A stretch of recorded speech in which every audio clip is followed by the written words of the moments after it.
এক কথায় অবিশ্বাস্য, একই গোল করলো লিওনেল মেসি, এ যেন চোখের শান্তি। দর্শক, ফ্রি কিক থেকে আবারও অবিশ্বাস্য গোল করলো লিওনেল মেসি, তবে নাটকীয় ম্যাচে শেষ পর্যন্ত একই হলো। বিস্তারিত দেখুন আমাদের আজকের ভিডিওতে।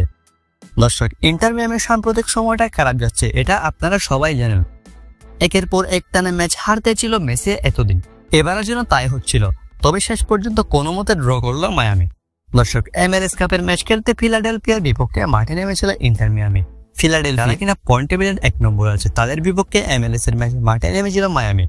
ম্যাচের শুরুতে 7তম মিনিটে কোয়েন সুলিভানের গোলকে পিছিয়ে পড়ে ইন্টার মিয়ামি। এরপর ম্যাচের 44তম মিনিটে আরও একটি গোল খায় মিয়ামি। সবকিছু মিলিয়ে প্রথম অর্ধ শেষ হওয়ার আগে 2-0 পিছিয়ে পড়ে ইন্টার মিয়ামি। তবে এই ম্যাচে মিয়ামি প্রথম গোলের দেখা পায় ম্যাচের 60তম মিনিটে। অ্যালেনদের গোলে 60তম মিনিটে 2-1 ব্যবধান হয়। তবে এর 13 মিনিট পর ম্যাচের 73তম মিনিটে আবারও গোল খেয়ে যায় ইন্টার মিয়ামি, ব্যবধান হয় 3-1। এরপর ম্যাচের 87তম মিনিটে ডিবক্সের বেশ দূর থেকে ফ্রি কিক পায় inter Miami. Free kick Messi নিবে আর গোল হবে না, এটা কেমন করে হয়? দর্শক, লিওনেল মেসি ফ্রি কিক থেকে নিখুঁত শটে একদম কোণাবারে গোল করেন, ব্যবধান হয় 3-2। এবং শেষ পর্যন্ত অতিরিক্ত টাইমে সেগোভিয়ার গোলে ইন্টার মিয়ামি কোনো মতে ম্যাচটা ড্র করে।